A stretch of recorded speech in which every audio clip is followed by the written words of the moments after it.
Hello, everyone. My name's Fiona Patton. I'm a politician from Australia, and I've been really lucky to be part of the Global Forum on Nicotine. And we're on day 2, and today I'm being joined in the very smart studio by Paddy Costa, one of the founders and pioneers of this conference, and Shahan Lungu, who is also an extraordinary young man, but a scholarship winner. So we're going to start talking to you, Shahan, about the scholarship and a little bit about where you are, what you're doing now, and how you came to get the scholarships. All right. I heard about the scholarship through one of the first round of scholars, Chimwemwe Ngoma. He's one that introduced me to tobacco harm reduction in Malawi at the time in 2018. So we set up tobacco harm reduction Malawi at the time, and then through that I started learning more about tobacco harm reduction, and it grew my interest in the field. Yeah, so after a while I applied for my first round of scholarship, and it was on developing a documentary film. Talking to tobacco users, having a feel of their experience with tobacco use, and if they had any knowledge about tobacco harm reduction and tobacco harm reduction interventions and products. Yeah, so from that, I grew to understand the gap that was there in knowledge on tobacco harm reduction among tobacco users in Malawi and other low and middle income countries where there's limited access to harm reduction interventions at the time.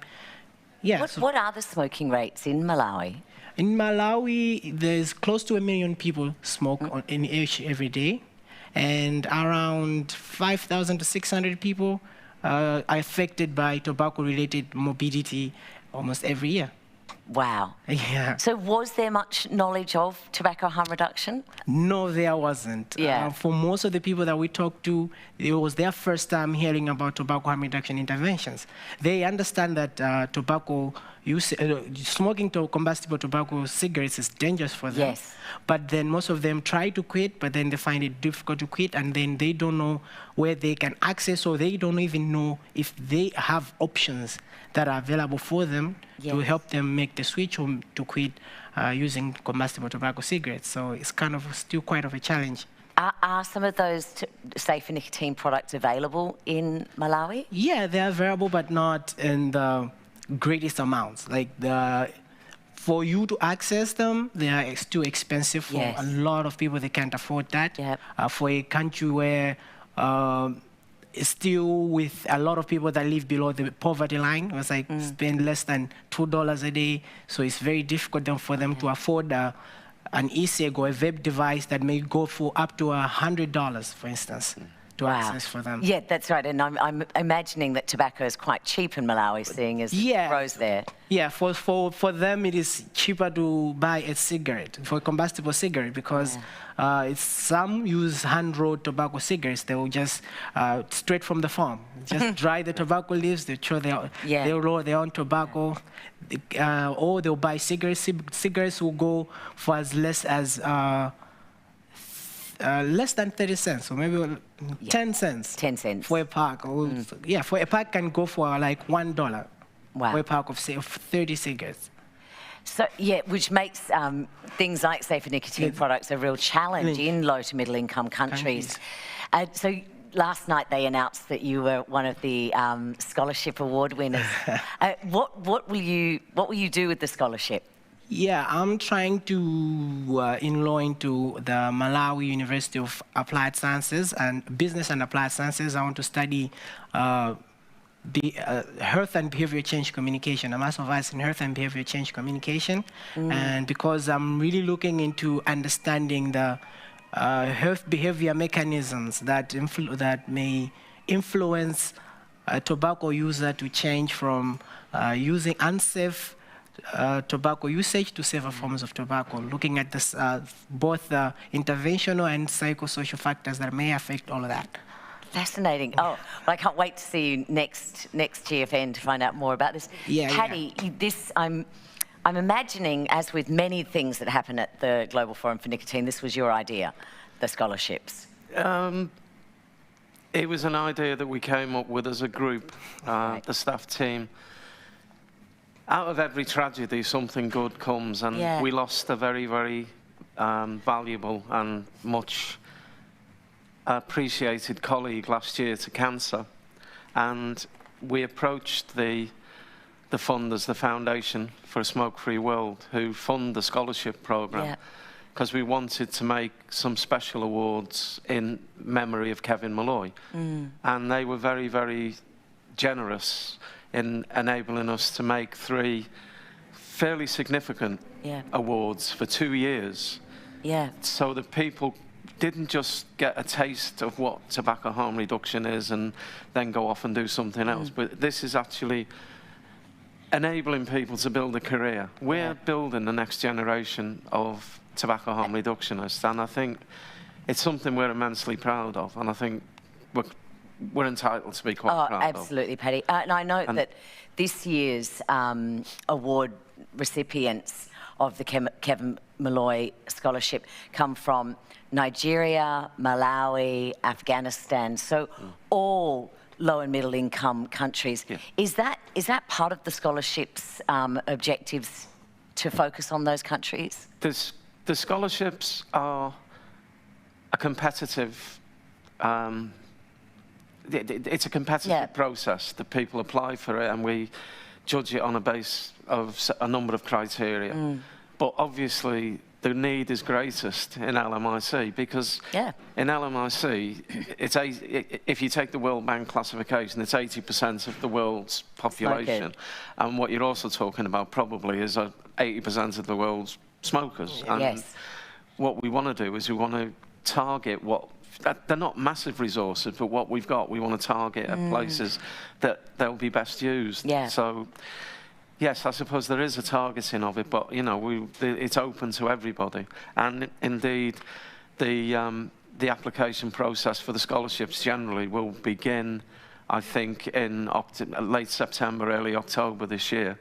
So if people are watching and people are thinking they might like to do it, then they need to go to the website and have a look. And there's lots of information on there about the scholarships. There's lots of people's stories, including his. And it's the website is actually it's a living thing, because we keep adding to it all the time about the achievements and whatever. And in fact, just literally before we came on air, I was informed by John Derricott, who manages the whole thing, that one of our scholars has just won an award for a film at the Tribeca International Film Festival. Now, this is a serious thing. This is not just a gimmick. This is something that we've invested heavily in. And time, not just in terms of money, but in terms of time and other resources to get this right. And it's down to all of the scholars themselves, because they brought different skills, they brought different needs. It's been challenging, you know, but to have the new cohort of basic scholars and advanced scholars for the coming year, to have 20 or more, 21, I think, of those have been able to join us here. Sadly, due to issues with the Polish authorities and visas, others were unable to come.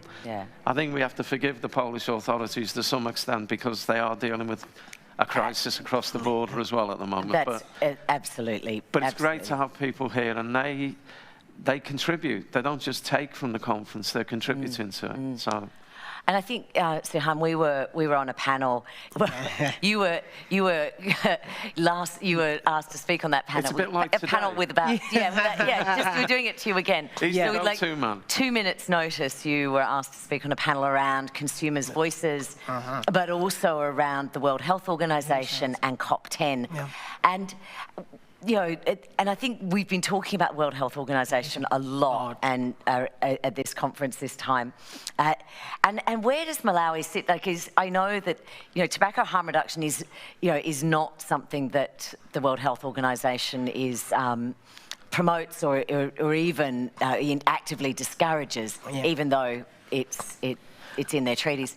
So how does it work for Malawi? Oh yeah, like I said last time during that panel, that Malawi is a heavily dependent on raw tobacco exports. Yeah. So for countries like Malawi, it is very difficult to balance the line between public health and economic needs of the nation. You've got hospitals and schools to build. So where does the money come from? So like 60% of the domestic revenue from Malawi is from raw tobacco sales. So we have a very, I should say, a very economic interest, like a very, very deep economic interest with raw tobacco. I was like looking for that word, like deep interest with tobacco. So it's very hard for countries like ours to find the balance where you say we're trying to protect the lives of our smokers or the lives of people who smoke, and then I also have to make money for our country. Yes. It was interesting when some of my colleagues visited Malawi to do some work with a number of people who are on our program there. And one of them asked about, is there a tobacco control plan in Malawi? And they, oh yes, we got a tobacco control plan. So they started talking about the tobacco control plan, and actually what it was quality control. Yeah. It was quality control of the product rather than controlling the use of the product. So it was, it's a whole new ballgame that you guys have got into there. There are quotas and like the tobacco growing and tobacco industry infrastructure is far much entrenched in Malawi. From the farm to the market, everything is organized. So if you were to say we move from growing tobacco today, where does all this infrastructure go? There's so much money has been invested in it, millions and millions of dollars. Millions of very large corporations are operating in Malawi because of tobacco. So it is very difficult to say we are moving away from this. There's like people in the transport industry transporting tobacco from the field, people in the export business, exporting tobacco from the auctions to abroad. There are people now, there's a cigarette manufacturing company that's in the country, which sponsors the biggest football club in the country right now. So it's like a lot of vested interest. So not a signatory to the WHO's treaty on this. Let's not tell FIFA. Well, that's right, but I think, Australia, we also grow tobacco, and in Victoria we grow tobacco, but it's becoming less and less, and I suspect that we import from Malawi now. Should be. Which is, it's one of these things of, wealthy countries like Australia actually, getting... relying on other countries to do the sort of dirty work. Yeah, because Malawi said we produce the highest, one of the top-rated barley and what's this other tobacco brand? Barley and we call it Flucua tobacco. It's one of the top quality, top-rated. It's from Malawi. So a lot of the cigarettes that you see out here, the tobacco comes from Malawi. Yes, high graded. But it's interesting as well that a lot of the large companies buy the tobacco, take it away, process it, turn it into cigarettes, and export the cigarettes back to Malawi for Malawians to purchase. Yeah, and then they take advantage of the situation where, because we don't have any regulations, so you can pretty much sell cigarettes in any way you want. You can package them in nice packaging. You can advertise, because in Malawi you find tobacco advertising. Anyway, you find a billboard with the Ministry of Health warning saying smoking is bad for you, and then next to it there's a billboard by a tobacco company saying, oh, these cigarettes are very nice. Yeah, the finest, smoothest. They're smoothest. Yeah. So, it is like that. So how, in that landscape, the idea of tobacco harm reduction must be very difficult. Yeah, it is. It is. But then, what we discovered, as through this scholarship and due to the work that we do, is it's best to talk to the consumers themselves, because they understand their rights. Because the consumer is a rational being. So if rationally, they'll get the information that will give them, and then they start inquiring about the options that are available. Now they get to ask us, oh, so you are telling me about the vaping device, you're telling me about snus, where do I get these things? Now you are we are creating demand for that. Yeah. So now as the demand is increasing, then the interest for tobacco harm reduction also increases. And then maybe later on we can go into enabling policies that will help regulate them so that people have easier access to such things. But right now, the consumer is the most important person, is the most important voice that we target right now in Malawi. And I think this is what we've been talking about with the upcoming COP10, where we'll be talking about tobacco treaties. And I believe tobacco harm reduction, despite the best attempts by others, it will be on the agenda. But whether consumers will be allowed into the room is another matter. And I don't think any leading bookmaker would be giving you any odds against that at the moment. Why is that, Paddy? I mean, why, nothing about us without us. We always, the World Health Organization has been very proactive around lived experience. For the United Nations and the World Health Organization specifically have written into their rules and their governance a commitment to transparency. Now, as far as I'm aware, and I could be wrong on this, but there are only 2 meetings, regular meetings, that take place within the UN structure where the proceedings are held in camera. One is the Security Council, which I don't mind, I'm happy for that to happen. And the other is the Framework Convention of Tobacco Control, Conference of the Parties. What have they got to hide? Well, that's right. What do they have to hide? I find it astonishing, but WHO just seems to have a blind spot. Ideology has come into this rather than pragmatism. And in countries like yours, Suhan, where, you're right, it's so difficult for your government to take a different, to sign up to a lot of the approaches that countries like Paddy's in England and Australia can do because of where you are in the development. So what else, could World Health Organizations do? I mean, could they play a role in tobacco harm reduction in Malawi, do you think? Yeah, they could play a role. They should play a role because the thing about the World Health Organization is they do a lot of great work in other areas of health as well. Yeah. So in Malawi, the burden on public health is from these non-communicable diseases, and most of the non-communicable diseases are caused by people that are using tobacco and tobacco-related infections. So if we are to mitigate the impact on public health, we need to talk about tobacco harm reduction. And if they are willing to engage us in this, I'll be very happy to oblige, because it's very important, because you can't just say tobacco will go away. It can't go away. No. Tobacco will never go away. We always be there. And we know that the deaths and disability from tobacco harms are happening in low and middle income countries. Yeah. I think, to put this whole thing in context, I mean, my colleague Jerry Stimson, who's well known in the field and is well known as a researcher in drugs, HIV, and is respected, and he takes a very simple view of it, and that is that, unfortunately, there isn't a role for public health in all of this, except to stand back and let people take control of their own health. And in the process of doing that, not a single taxpayer is going to be harmed, because we're not asking for money. All we're asking for is a framework that has sensible regulation, and the regulation is based on safety, not on prejudice.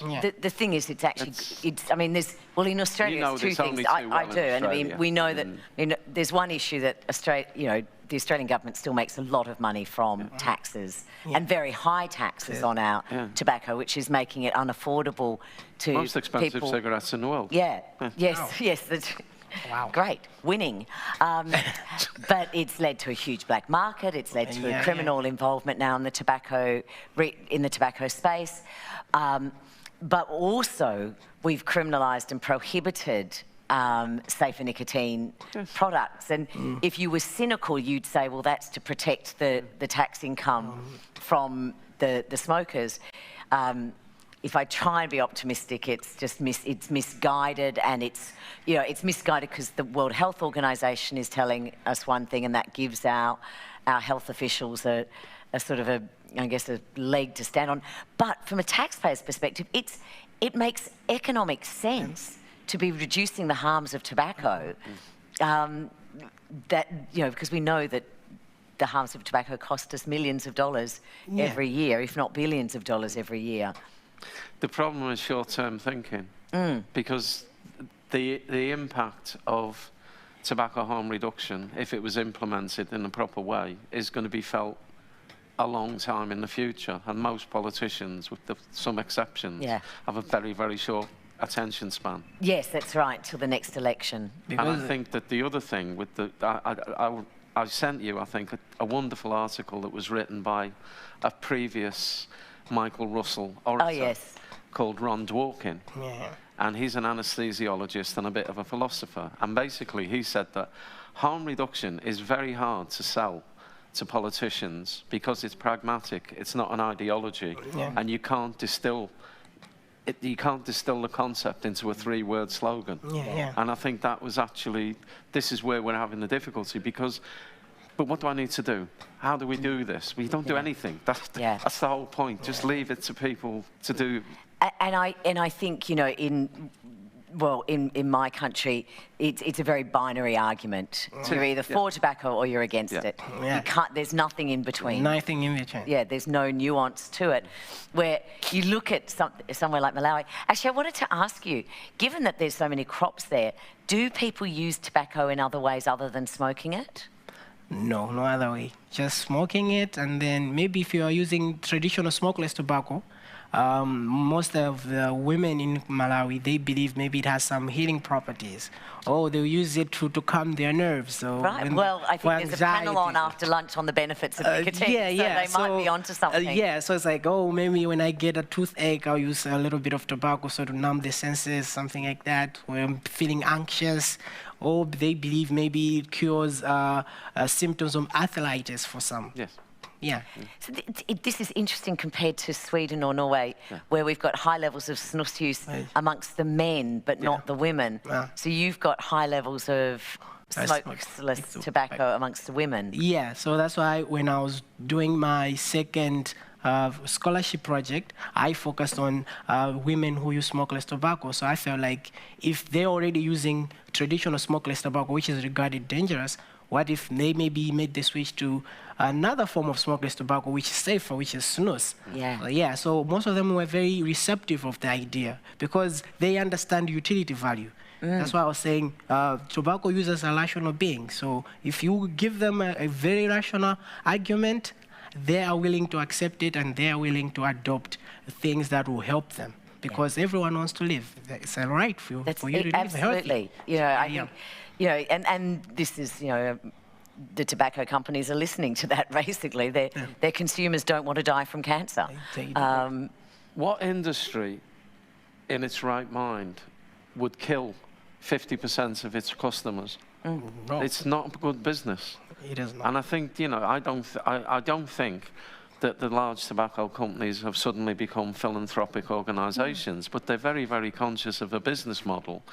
That they didn't want a Kodak moment, so that they were producing something nobody wanted, but also they see the benefits of people who are going to be long-term users of products. And nicotine is, for some people, is an enjoyable substance. For other people, it calms the nerves. It does a number of things for different people.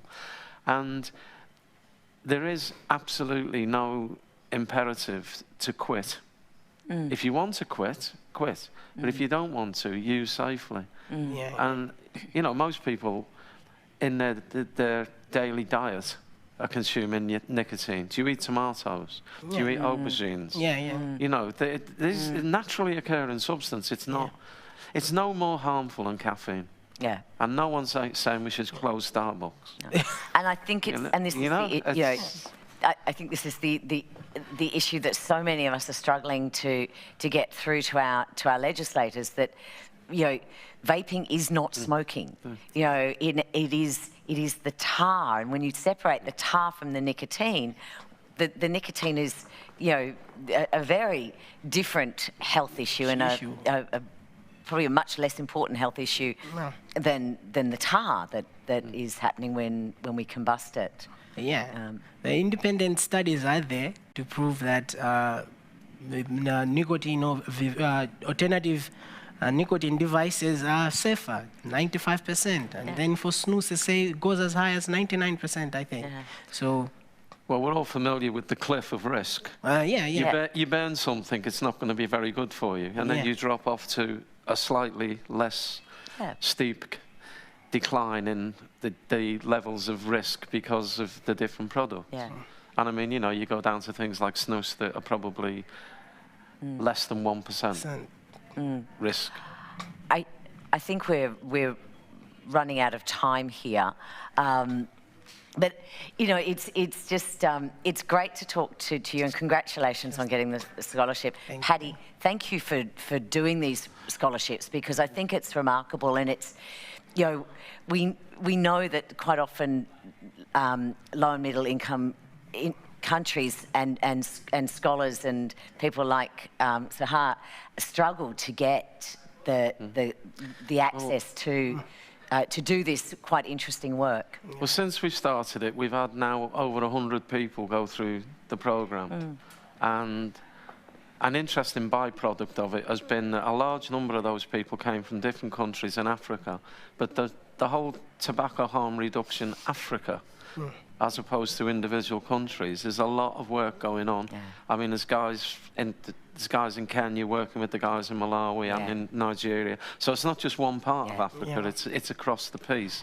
And we're delighted with that. And I think that's something that, you know, the work they've done, they should be immensely proud of, because they started from nothing.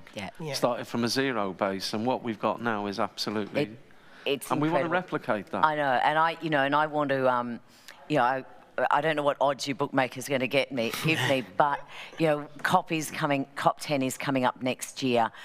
Consumer groups and consumers and anyone who's watching today, please start getting involved. Let's make a noise. Let's ensure that the voice of the consumer is heard. And I think specifically for our African countries, for our South American countries, where, you know, those voices need to be heard, and they're not being heard under the current World Health Organization policies. Get us through the door. That's right. Listen to us and listen. And I've heard Panama is lovely at that time of the year. So. Yes, exactly. Well, thanks everyone for listening. I hope you're enjoying the Global Forum on Nicotine. It's been absolutely fascinating. I know the next couple of days there's some great stuff, and I know there'll be more on shortly. Paddy, again, thank you for everything. It genuinely is a pleasure to be here, and it's just seeing people. I know, isn't it? It's not been just great. their faces, the backs of their heads. Thanks, Fiona. It's been very great.